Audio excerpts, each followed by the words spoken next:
উদ্বোধনের পরের দিনই প্রথমবারের জন্য বহরমপুর কোর্ট স্টেশনে এসে থামল সাইরাং কলকাতা এক্সপ্রেস। নতুন ট্রেনকে স্বাগত জানাতে বহরমপুর কোর্ট স্টেশনে ভিড় বিজেপি নেতাকর্মী ও যাত্রীদের। ঢাক বাজিয়ে রেল লাইনে পুজো করে নয়া ট্রেনকে স্বাগত জানানো হয়। শনিবার বৈরবী সাইরাং রেলপথ উদ্বোধনের মাধ্যমে মিজোরামের রাজধানী আইজল থেকে কলকাতা পর্যন্ত ট্রেন পরিষেবার উদ্বোধন করেন প্রধানমন্ত্রী নরেন্দ্র মোদী। রবিবার দুপুর 1:45 নয়া এক্সপ্রেস ট্রেনটি এসে পৌঁছয় বহরমপুর কোর্ট স্টেশনে।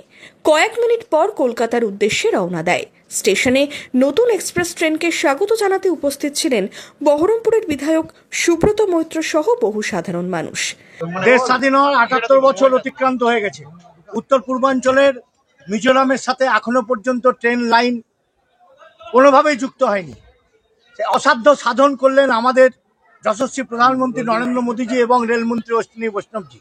আমার বহরমপুর শহরে নসিপুর ব্রিজ চালু হয়ে যাওয়ার পর অনেকের অনেক কিছু ব্যঙ্গোক্তি আমাদের শুনতে হয়েছে, কিন্তু ধীরে ধীরে সবকিছু হবে, আরো ভালো ভালো নতুন ট্রেন আসবে। আজ যে মিজোরাম থেকে কলকাতামুখী যে ট্রেন একটু আগে বহরমপুর স্টেশনের মধ্যে দিয়ে চলে গেল, আপনারাও দেখেছেন।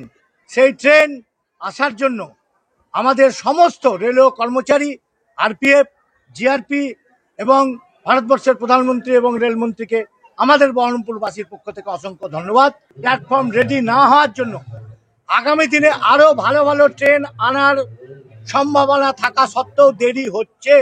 আমি মুর্শিদাবাদ জেলাবাসী তথা বহরমপুরবাসীকে জানাই যে আগামী 1 বছরের মধ্যেই অত্যাধুনিক আরো নতুন ভালো ট্রেন চলবে। নসিপুর রেল ব্রিজ চালু হওয়ার পর নয়া এক্সপ্রেস ট্রেন নিয়ে খুশি যাত্রীরা। সুবিধা বলে শেষ করা যাবে না। তার কারণ এখান থেকে বহরমপুর থেকে আমরা একদম গুয়াহাটি হয়ে মিজোরাম চলে যেতে পারছি, এবং ভারতবর্ষের প্রথম রেল কানেক্টিং সুবিধা হচ্ছে মিজোরামের প্রথম, এবং সেটা বহরমপুর দিয়েই হচ্ছে। এর চেয়ে সুবিধা কি হতে পারে?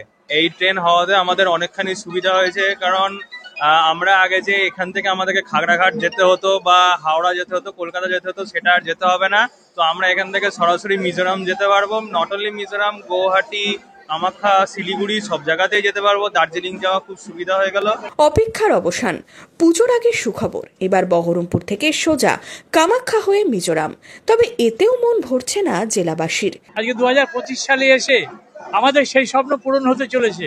কাজেই আজকের দিনটা আমাদের মুর্শিদাবাদবাসীর পক্ষে একটা বিরাট পাওনা। আমাদের আরো চাইছি যে আমাদের মালদা পর্যন্ত একটা যদি ট্রেন চালু হয়, তাহলে আমরা খুব সহজে আমরা মালদা থেকে অন্য জায়গায় যেতে পারি। এটা আমাদের একটা দাবি কিন্তু আছে যে আমাদের বহরমপুর হয়ে মালদার একটা ট্রেন দিতে হবে। এই ট্রেনটা দিয়েছে, খুব ভালো করেছে। এখান থেকে ডাইরেক্ট আমরা মিজোরাম পর্যন্ত যেতে পারছি। তারপরে অনেক ট্যুরও আছে, ট্যুরও অনেক সময় গেলে ভালো, তার জন্য খুবই ভালো উপকার হয়েছে। এরপরে যদি দক্ষিণ ভারত একটা দিয়ে দেয় তাহলে আরও ভালো হয়। আমরা বহরমপুর থেকে গিয়ে শিয়ালদা থেকে হাওড়া, এই টাইমটা আমাদের বড় লস হয়ে যায়।